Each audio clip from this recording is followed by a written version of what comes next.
The name Rudger Clawson will unfortunately be unfamiliar to many of you. For 45 years, Brother Clawson was a member of the Quorum of the 12 Apostles, and for 22 of those years served as the president of that quorum.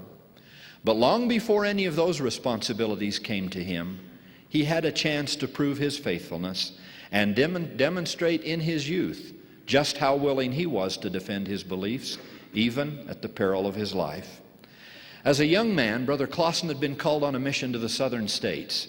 At that time in America's history, well over 100 years ago, malicious mobs were still in existence, outlaws who threatened the safety of members of the church and others. Elder Clawson and his missionary companion, Elder Joseph Standing, were traveling on foot to a missionary conference when, nearing their destination, they were suddenly confronted by 12 armed and angry men on horseback.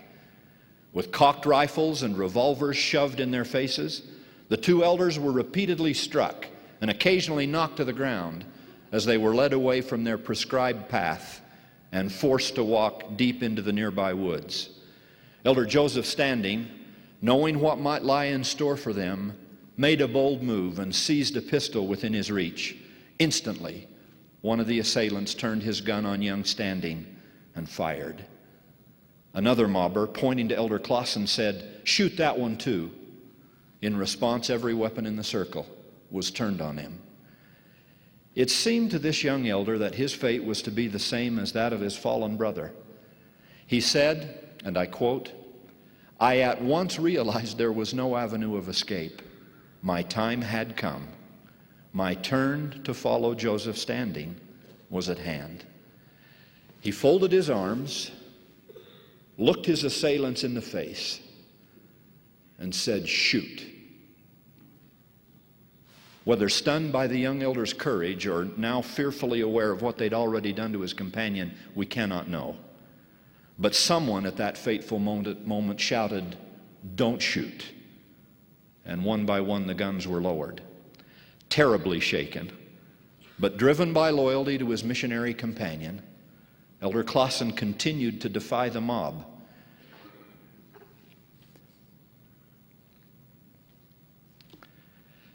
Never certain that he might not yet be shot, young Rudger, often working and walking with his back to the mob, was able to carry the body of his slain companion to a safe haven, where he performed the last act of kindness for his fallen friend. There he gently washed the bloody stains from the missionary's body and prepared it for the long train ride home.